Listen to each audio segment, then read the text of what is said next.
Bob McCown, John Shannon. It's the podcast / radio program for this midweek. It's that time of year again. You get to November, and the inducements into the Hockey Hall of Fame arrive. Finally, again, if you recall, we haven't had one because of the pandemic, Bob. You know, I really been able to get together. Hadn't noticed. What pandemic is that, John? That's something new. And well, you're living in your past there. You don't living in my people. cocoon. Your bubble. You're in your bubble, Ben. One of the guys going into the Hockey Hall of Fame, and I bet you there's a whole bunch of people would have bet he was already in there. It's Kevin Lowe. Yeah. Who becomes the seventh Oiler player from his era? Yeah. Of that Stanley Cup team. Here's a guy who won 5 Stanley Cups in Edmonton and then won a 6th with the New York Rangers. He will be induced, as I like to say, into the Hall of Fame next week, and he will join us to chat about that and maybe a little bit about the current Oiler team, what he thinks of them. He works for them. Kevin Lowe, when we come back after these messages. McCown and Shannon back with you on the podcast and on Sirius XM channel 167. He is the vice chair of the Oilers Entertainment Group. 6 Stanley Cups, retired number. Hold on, more important than that. Come on. What? I'm not finished. I know, but you the lead. Well, no, I left it till the end. And the reason he's on, the show, he's going to be inducted to the Hockey Hall of Fame next Monday. Induced into the Hockey Hall of Fame next week. Kevin Lowe is with us. So 6 Stanley Cups, all this number retired a week ago or so in Edmonton. Now the Hockey Hall of Fame. If you had to give up one of those, which one would you give up? That's a very good question, Bob. Let me start by saying that just John cutting in on you there. Believe me, I'm used to it from all those years when we worked together. So it's typical for me too. I can assure you. I'm just gonna. Sorry, I plug in here because I saw a low battery. That's LOW. What would I give up? I probably would give up my number being the Hall of Fame. Well, yeah.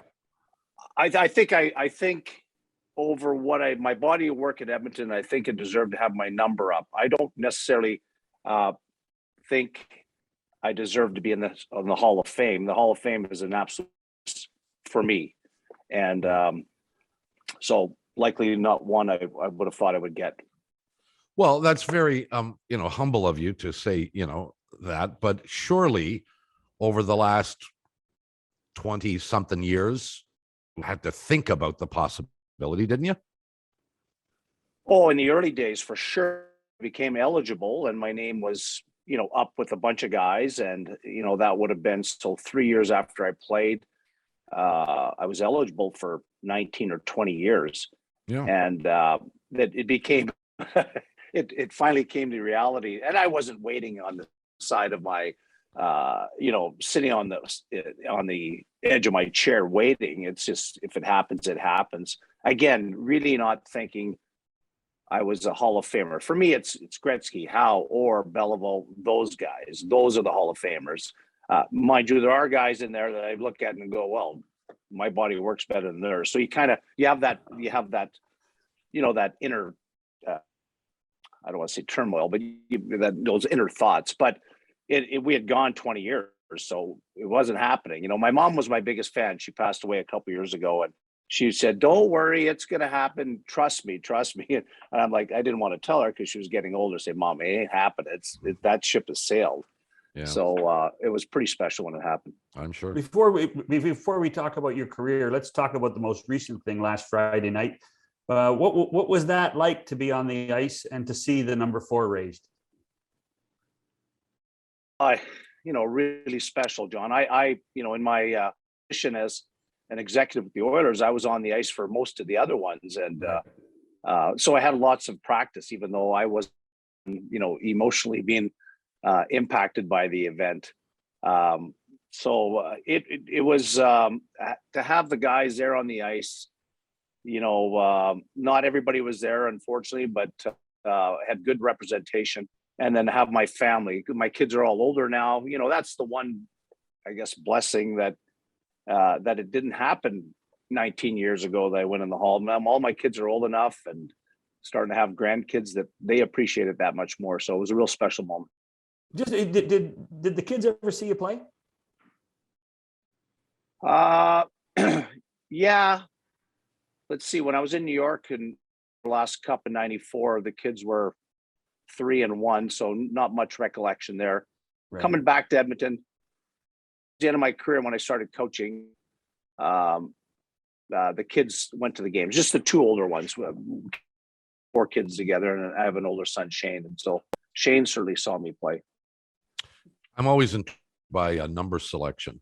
Number 4. What's the story behind that? How did you come up with that one? Well, I wish it had a real, glamorous answer to this question, but really it's just the number the Oilers gave me. Joe Micheletti, who was on the Rangers broadcast, wore number 4 the year prior with the WHA Oilers, and it was available.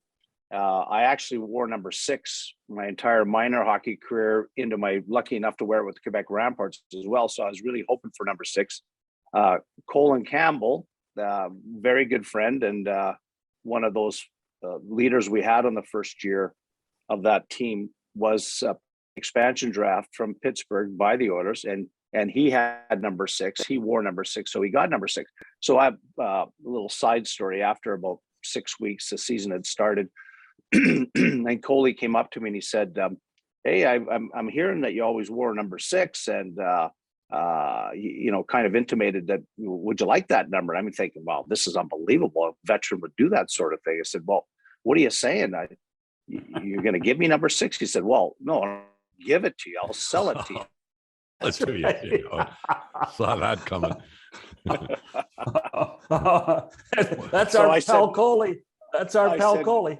No, that's okay. I'll stay with 4. But the truth be told, I was a massive Jean Beliveau fan growing up, and my mom was a huge Bobby Orr fan, and that's what the first thing my mom said. I said, "Well, I didn't get number 6." Told her I got number 4, and she was so excited.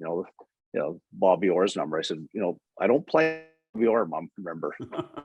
Well, and you couldn't have had 4 for the Rempart because that was Flowers' number. That was Flowers' number, exactly. Yeah, lots of significance. And although again, Guy I was a big fan of Guy as well. Growing up in the Montreal corridor, you couldn't help be a Canadiens fan, and for us to go on the way we did and cement ourselves in the history of the game, arguably one of the greatest teams, if not the greatest team. Just can't even believe it because of my days watching the Montreal Canadiens. You never thought that anyone could ever. What's intriguing too is, as you mentioned, you wound up going to the Rangers, as fans will recall, and won another Stanley Cup there in '94. How many former Oilers were on that team? Like 6, 8, something like that? 6, I think. It was actually 7, and our friend Michael Budman, or friends Michael Budman and Don Green, made us nice Roots jackets and had put on the side the group of 7. And wow. There was 7 of us. There was really Mike Hudson was the 7th, who played with the Oilers and didn't play much in the playoffs. But Mark Messier, Craig McTavish, Esa Tikkanen, Jeff Bukaboom, Glenn Anderson, and myself.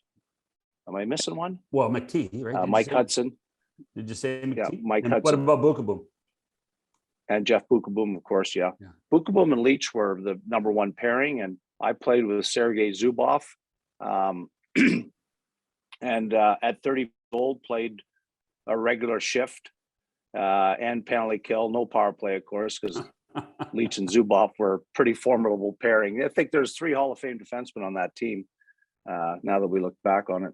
In that time in New York, I want to talk about the Oilers stuff because I remember the Oilers stuff more, but in your time in New York, did you always feel you were still an Oiler? No. was ready, John. I'd been here for 13 years. I'd been in Edmonton for 13 years. Those days, I was actually an unrestricted free agent after 13 years.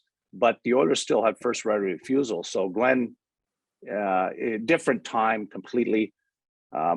Glen, I asked to be, if Rangers and the Canadians both offered me twice of what Glen was offering me on his final offer. So it was time to move on.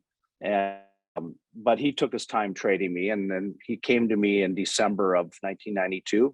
So I hadn't started the season. I was skating with the University of Alberta Golden Bears and the Kamloops Blazers to get ice time.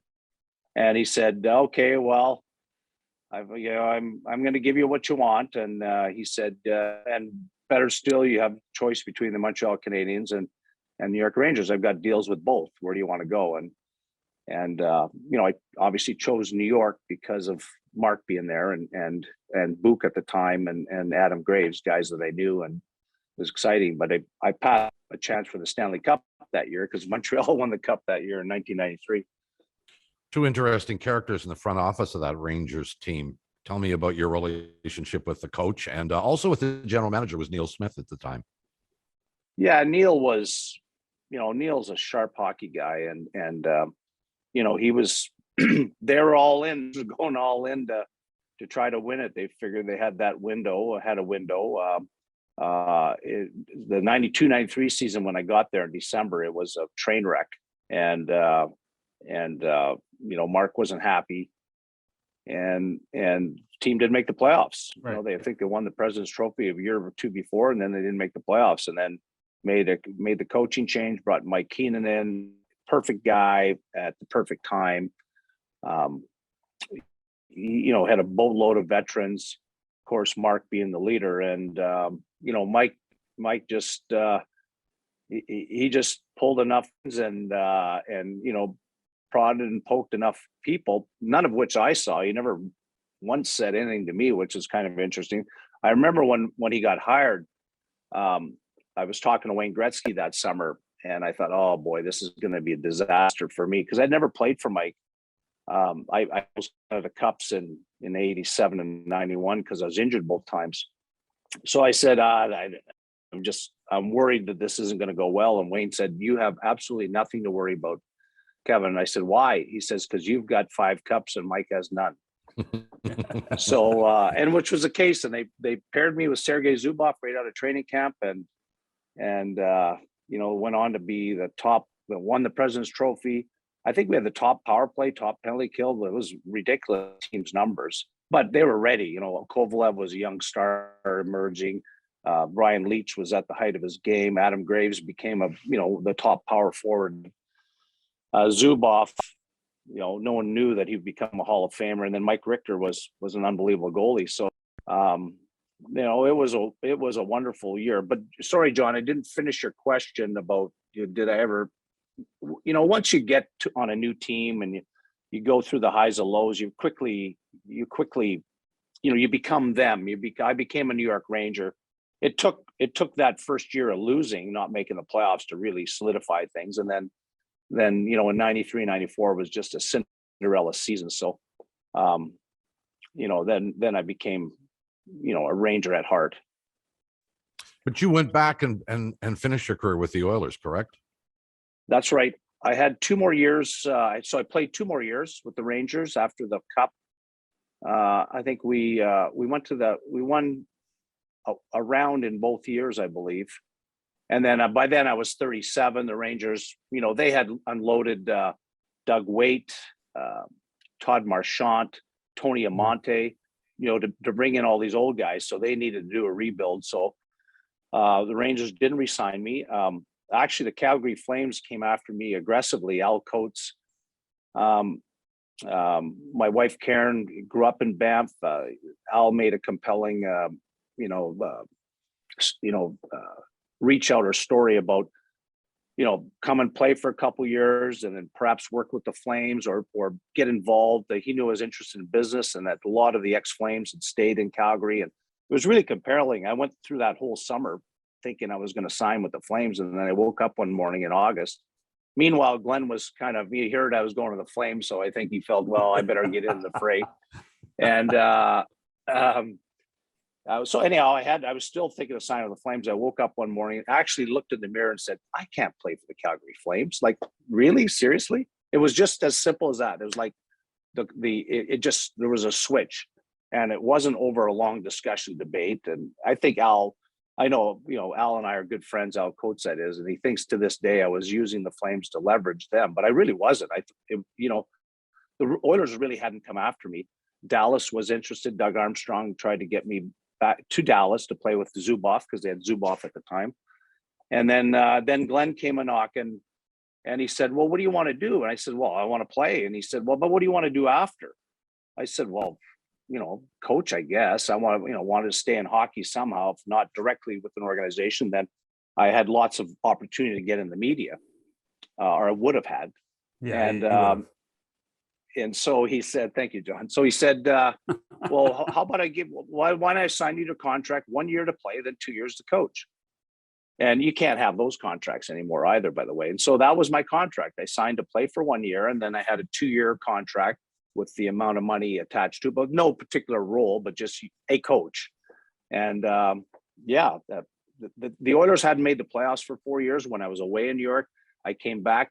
Finally, they made the playoffs again. Of course, nothing to do with me because I was a 37-year-old defenseman. Their young guys were starting to come, so fit in well. Played with Dan McGillis, and so then they extended me, and I played another year, and then went on to coach. You talk about Glen. Glen's metamorphosis as mentor to friend to father confessor. Your relationship with Glen is an interesting one when you consider that he drafted you as an 18-year-old, and in the end, one of your best friends. Yeah, just really fortunate that way. And Glen, you know him well, John. I mean, he's an amazing person, and he deserves all the accolades he gets because he really was. He was a father figure for us. We were young guys, and he had his 2 boys, Justin and Shannon. They were little guys, so he was just he and Ann were kind of babysitting these 18 and 20-year-olds, and just everything really. I'll say this in my Hall of Fame speech that he really tried to make us believe we could become great before we started to look like it would be great, and I always just thought it was, he's just trying to pump us up, right? But he, probably obviously from his experience playing in the NHL, saw the skill level, obviously, of Wayne and Mark emerging and Koff and all these guys that he really the seed for us, not just to try to win a Stanley Cup, but become one of the greatest teams of all time. And then all the personal stuff. I mean, he was such a classy person, taught us or told us how we should dress, and told us when we went to New York City, we should stay out of the bars and go to the museums and go to the opera, go to a show. It hit home. You do any of that? Hold on. Listen, I was on a few of those trips. Well, I'd try to get one show in anyways. So if you look at how you've created your management style, what did you learn from Glen? Well, just to respect people, to see the good in everybody, to see the ability, to give people a chance, not to be, looking over their shoulder, or not to be, to build a relationship, the trust factor between the two of you, the respect for one another, and then to be able to honestly speak to someone to say, hey, listen, I'm not saying this because I dislike you or whatever. This is factual. I'm telling you how you're playing, or telling you what you're doing because that's happening. How you handle it is up to you. And I remember going in and negotiating my contract with Glen, and I learned a lot about that stuff too. He would forget what you said and just remember what he said. But no, there was so much respect. I think that's probably my biggest takeaway. And again, how he treated people, how he would put the coaching staff ahead of himself, and he always said the right things at the right time. he always had you a little bit off. When you'd come to the rink thinking, oh man, we're going to get our asses skated off today. That was a disaster. And he'd come in and say, you know what, let's just forget about that one. Let's just go out and have a good practice. And it's that mindset, right? Hey, that's good. He's being reasonable here. He had a lot of good traits. There was funny. I always used to remember being around the club, and I actually dreaded you guys winning and winning big, because he was tougher on every after wins than he was after losses all the time. Like he would, you guys win 8-1 the next day. He was a bear. Yeah, because he knew he'd seen enough of it. He'd seen the track record that we probably went out and had a great time. And then, pardon the expression, we'd shit the bed the next game, So he was just trying to get some balance on all that and realize, and we were winning, crazily sometimes, as you well remember, right? There was it was ridiculous. Wayne would just go out and, and the other, top offensive guys would just follow suit. And before we know it, we had 7 or 8 goals, but there was, that wasn't the metamorphosis of winning a game. No one could teach that, right? I'm intrigued by, not to dwell on Sather, but do you think he was a better coach or a better general manager? Oh, I think he was good at both. Bob, his strength as a coach with us was he could really dig in when the team was down. He really knew how to get the guys going, and he hated to lose as much as we did. And so he ran a good bench. I mean, tactically or technically, he wasn't the soundest coach in the world, and he was fortunate to have John Muckler and Ted Green with him.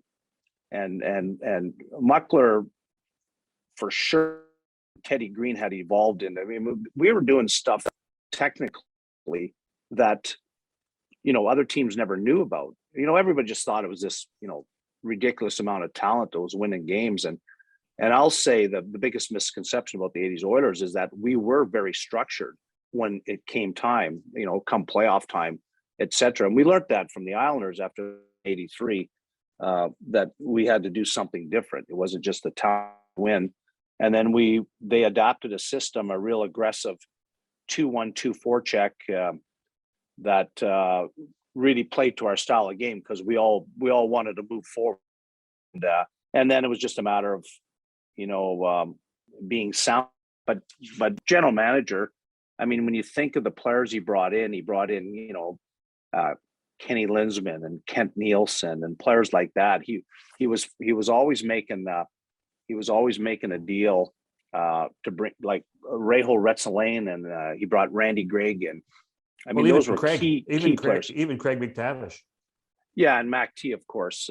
That's a long time ago, but for sure, made incredible deals. The Billy Ranford trade, getting Billy Ranford, he wins a Conn Smythe. Look at Glenn's list of trades.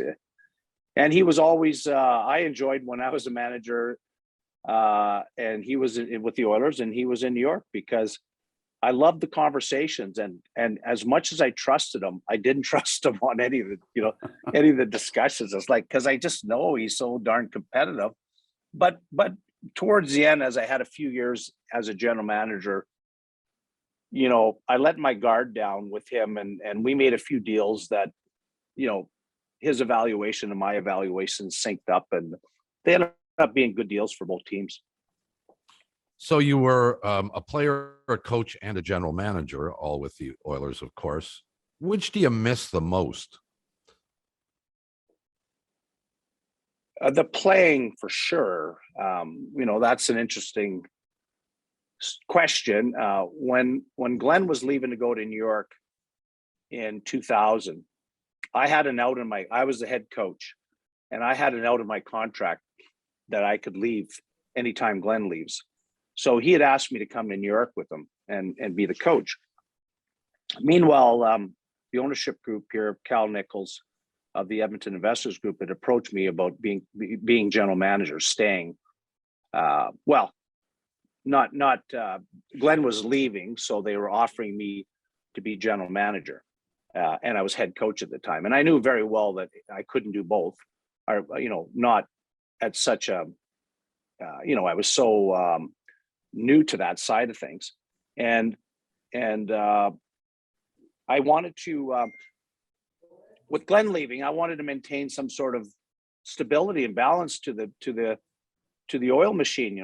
With Glen was the guy, and with Glen leaving, who was going to sort of maintain the tradition of the Oilers. And I had just moved back to Edmonton. But I did go in and see Glen and ask him, Glen, okay, I'm going to ask you, what do you think I should do? And he told me at the time, he said, there's 3 jobs in hockey. He said, there's playing, there's coaching, there's managing. Playing's the best, coaching's the second, managing's the third best. At the time, I thought he was just trying to convince me to come with him to New York. After about 8 years in the general manager's chair, I quickly realized playing's the best, coaching's the second best, and managing's the third best. Let's take a break with the soon-to-be Hockey Hall of Famer. You get to be called a Hockey Hall of Famer before you're actually inducted? Well, you shouldn't. You should, sort of, shouldn't you? Kevin Lowe is with us. We'll come back after these messages. He's the vice chair of the Oilers Entertainment Group, 6 Stanley Cups. His number retired a week or so ago, Hockey Hall of Famer on November 15th. You said Kevin Lowe is with us. You've written your speech already? I have, yeah. The Hall of Fame wants it in advance so they can pictures and video or, to the story. And they want desperately for us to stay at 5 minutes. So lots of practice. And I think they want to scrutinize it before you actually say it. How many times have you practiced? How many times have you practiced reading the speech? Not only for timing, not for I've written a lot of speeches for myself. I've done a fair amount of public speaking, and I wish I was I'm not a great writer, so it takes me forever, but I pound away and get the punctuations the right place. And so I've got it to about, I've got to get another 30 seconds off of it to make the Hall of Fame. Listen, we know a few guys at TSN, they'll give you 30 seconds. They'll give you an extra. We'll get Paul Graham will give you 30 more seconds, Kev, at some point. He's an Oiler fan. That's going to be okay for you. So Kenny Holland is just next door to me here at Oilers Entertainment Group's offices, and we've been chuckling about it. And Kenny goes, I have it down to 7 minutes. I can't get any lower. I just can't. Kenny. And I was thinking to myself, well, maybe I'll sell him 2 minutes of mine. there's the Coley Campbell story coming back to you, right? I'll take 3 and he can have 7 minutes. So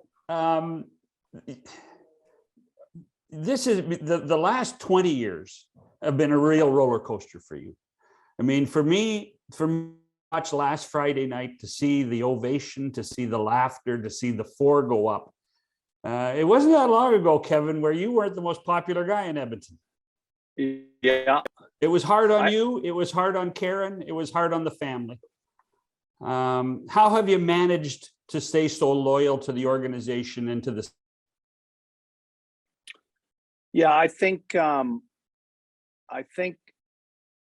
would see people often because I'm out a lot. I'm at charity events and function, and just the outrage for my dislike didn't seem to be in proportion with what people would say to me personally.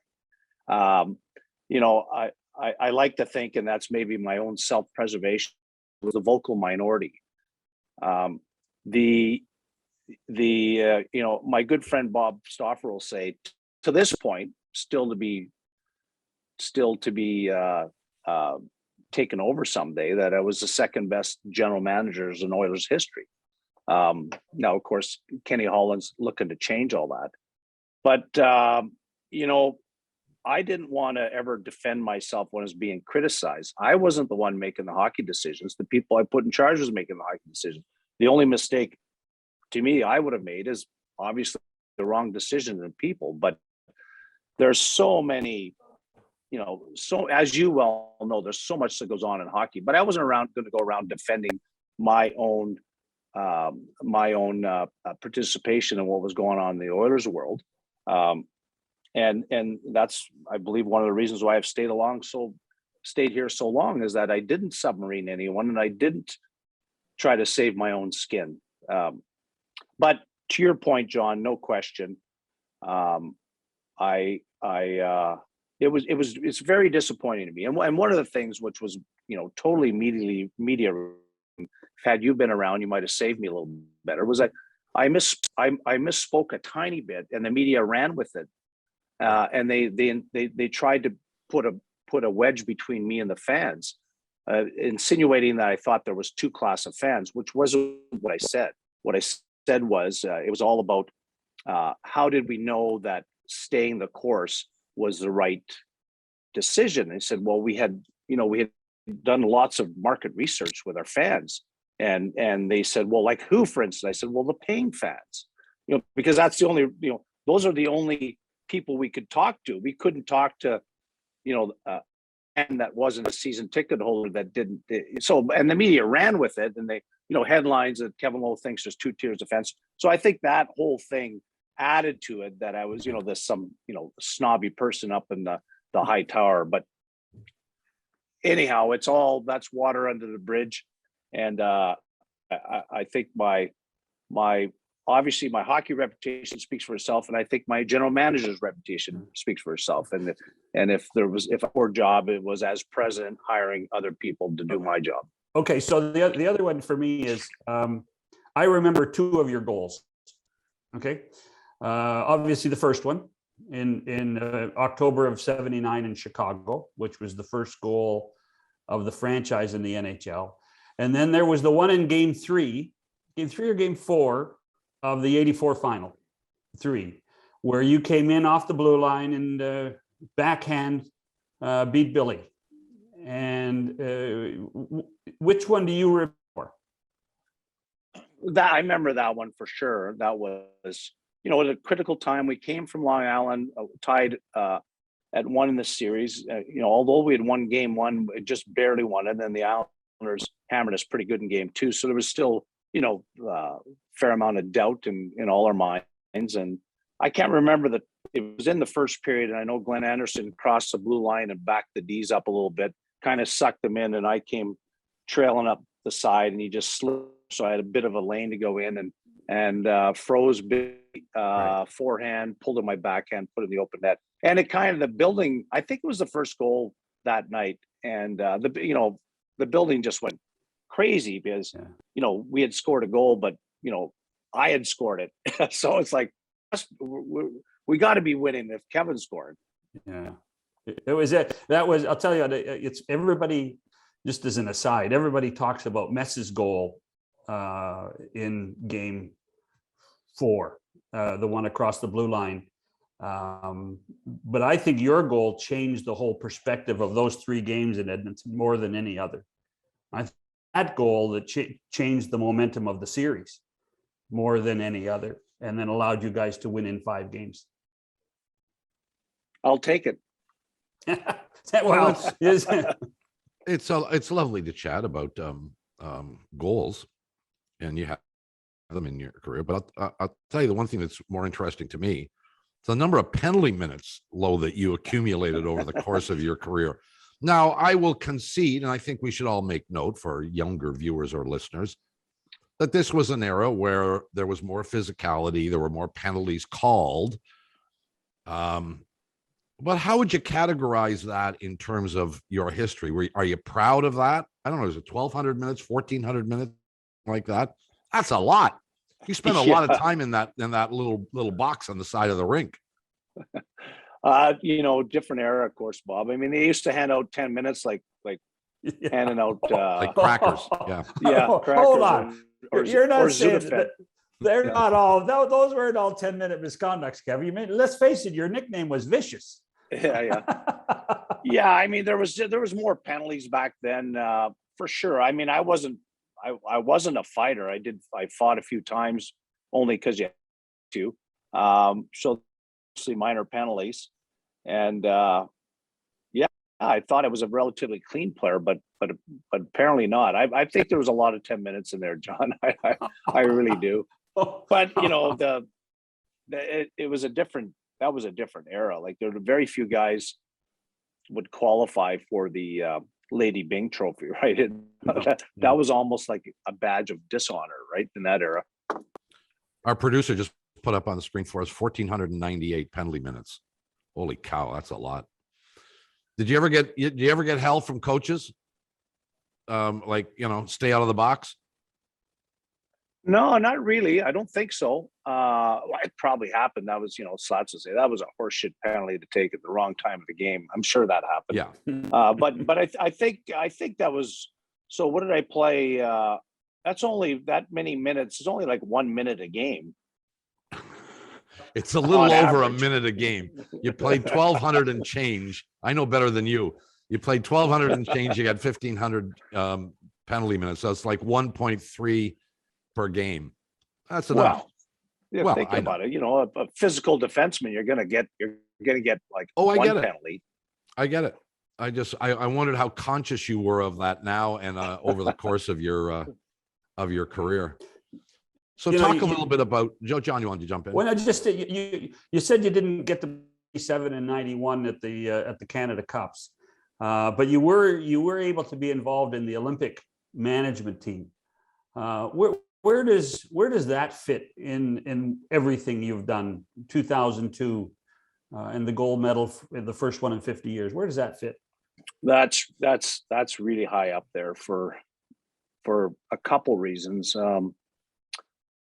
I'd been a manager for a couple seasons, and Wayne, Bob Nicholson asked Wayne to be the executive director of the men's Olympic team. It was, fitting after what happened in 1998. When you think about it, Wayne was going to be in charge for 2002, and he called me up. I hadn't talked to Wayne in maybe a year or two. Not just because we had young kids and we're in the business world or doing our thing. I was trying to figure out how to be a hockey manager. He was doing whatever he was doing, and out of the blue, I got this call, and it was really just nice to hear his voice. And when he asked me to be his assistant for the 2002 Olympics, it was like, that's one of my greatest memories, really, in the game. It just spoke to, I guess, his respect for me and trust. And we went on to have a blast. That was such a fun time, a great moment in Canadian hockey history. To win. We went to 3-6, and that was we'd made some wrong selections, and that turned out bad. And so Wayne stepped down, and then and I was more than ready. I had a good run, 2 Olympics, and Steve Yzerman phoned me and asked me if I'd stay on for 2010 in Vancouver. And I was feeling, well, that's kind of gluttonous, because those are opportunities for hockey people to get those jobs with Hockey Canada, the Olympics. But the Olympics in Canada, and Steve made a compelling reach out, and Bob phoned me. Bob Nicholson said, that'd be good. So I hung in there for Vancouver, and then of course I couldn't pass on Sochi. So I just thinking of going to Russia and winning gold medal right in Russia. I grew up watching the 72 series. In fact, my dad passed away shortly after. Like, that's my, memories of Russia, Canada was just too strong not to go to Sochi one more time. And we won there again. But that Hockey Canada days. So as you've watched this Edmonton Oilers team and the great start that the organization's off to, the team is off to, can you identify what the difference is? Is it just time? Is it just learn how to lose before you learn how to win? That old phrase. Is there something about this team this year that makes it significantly better than the year before? Yeah, it's a combination of both, I believe, Bob. The leaders, the top players, realizing that there's too much, as Mike Keenan once said, there's 2 things in hockey: there's winning and there's misery. And once you've had enough misery, you go, oh, we just got to find a different formula here. But also, Holland and his hockey operations people, they made some great additions to the team. Players that they're smart players, they're they're good all round players. They seem to be quality individuals. So I mean, the combination of both. I'd say at the moment, it's the additions they made that made a difference, and the fact that Connor McDavid and Leon Draisaitl coming into their primes of their careers. Sure. So, but the proof in the pudding will come playoff time. I mean, it's almost a foregone conclusion they'll make the playoffs, and that for a lot of years was just a question mark. They've made 2 years in a row. They should make it this year, and then what they do in the playoffs obviously will be what goes on their history line. Tell us a little bit about the job of being a vice chair of Oilers Entertainment. Like what responsibilities do they give you? What kinds of things do you do on a daily basis? Yeah, well, I mean, I've been so fortunate to be around as long as I have. In recent years, when Peter Chiarelli came in, president of hockey operations, I'd have very little, if anything, to do with the hockey side, other than bumping into Peter in the hallways and me being a former manager, he being a manager, like what's going on. The same with Kenny Holland. Kenny has Peter's same office just across the way here, and they're always so nice to kind of keep me abreast of what's going on, but not on a day-to-day business. Really, in probably the last 6 or 7 years, I've really enjoyed being on the business side and sitting in on all the executive meetings relative to the operation of the company, not hockey. And I tell people I've had sort of been able to receive an executive MBA without actually have to go to school. And then I can transition that information out to the general public. I do a lot of the community. I'm involved with a lot of charities. I'm an ambassador of the Oilers and get out there and spread the gospel about the business and the need for support. And in the meantime, people want to talk hockey, so at least I can, give them without divulging anything, from closed doors, can entertain people enough that they want to stay true to the Oilers. What do you think the new building has meant, Kevin? Because you were a big part of the final construction, and you've been there since before it was even planned. The new building has to have a difference. Oh, without a doubt, it's really. I mean, we haven't seen the overall impact yet because the pandemic just threw a wrench into everything. Downtown Edmonton really suffered. I mean, I think downtown everywhere suffered. So there's still lots of runway for development here in the downtown of Edmonton. It's going to mean a ton to the city. I mean, my hopes is that Daryl Cates's vision will come about in the coming years, that the Oilers will go deep in the playoffs and win a cup, and that whole downtown corridor will just be alive with people. We had a bit of it the first in the building 4 years ago, I guess. We had just a taste of it, but with all the development, the younger generation have been apprehensive to move downtown to this point. It's starting to happen. Young professionals, my daughter, a lawyer, and her husband are downtown. My other daughters moved downtown. That never happened 20 years ago. So really the building's impact was really to revitalize downtown Edmonton, plain and simple. And it's starting to show pay those dividends. Before we let you go, there's one kind of off the top of my head, and it reflects what I hear all the time about the great rivalry between Calgary and Edmonton. So you spend, a significant amount of your time these days eating chicken dinners, I would assume, on that circuit. So if somebody from Calgary calls and says, come on down and do a speech here in Calgary, would you go? Oh yeah, I mean, for the right cause, absolutely. How do you think they'd react to you, Kevin? Well, I think there's been enough water under the bridge, Bob. I think it'd be okay. But I've gone and done a couple of things, not a ton. I mean, they have enough people down there. But I remember my very first year and very first draft as a general manager, and that draft was in Calgary of all places. And when I got up to announce our first round selection, they were booing the crap out of me, and I said, "Yeah, I want to thank Calgary for this warm reception," and it kind of broke the ice, right? But no, I mean, believe me, there was days that we have our summer place in BC, and west you'd have to go through Calgary, and I would take the back roads just so I didn't drive through Calgary. I just couldn't stand being in Calgary, and I'm sure they feel the same way about Edmonton. But those are lucky enough they've built a ring road now, so I don't have to go downtown Calgary on my way to BC. So, and you're going in with Jerome McGinley. You're in the hall with Jerome McGinley. So two of the greatest Oilers and Flames at the same time. There is some irony in that, isn't there?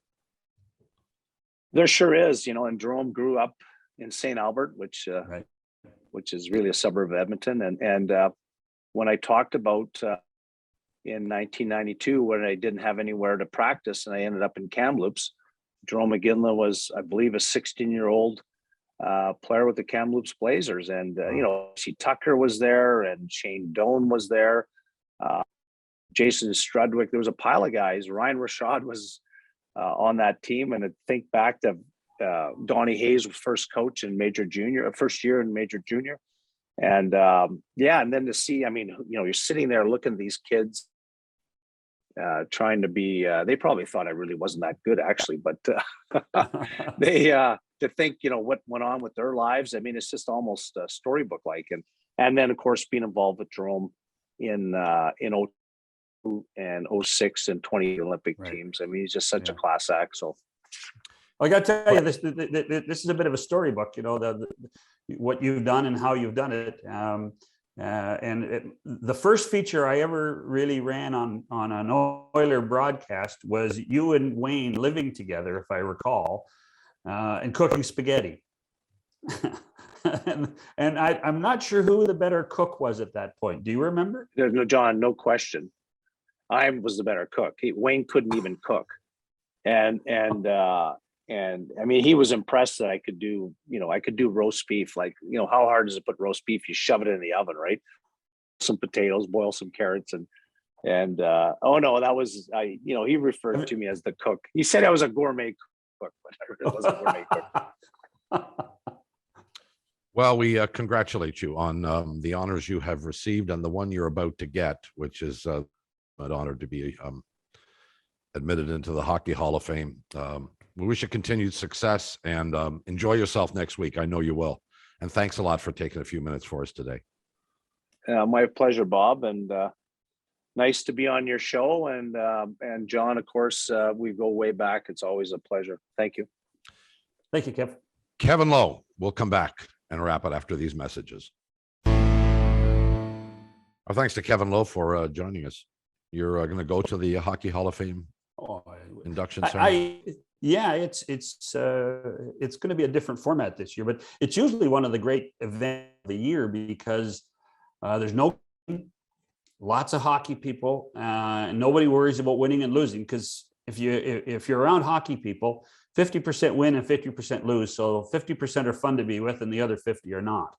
But this is a night where everybody wins, and so it's fun. Should be noted that Doug Wilson, the great defenseman of the Chicago Blackhawks, Kim St. Pierre, the goalie for Team Canada, the women's team, Kevin, Jerome, as we talked about, Marian Hossa, who might be the greatest two-way player ever to play the game. That's pretty heady stuff when you think about Bob Gainey, but Hossa could score better.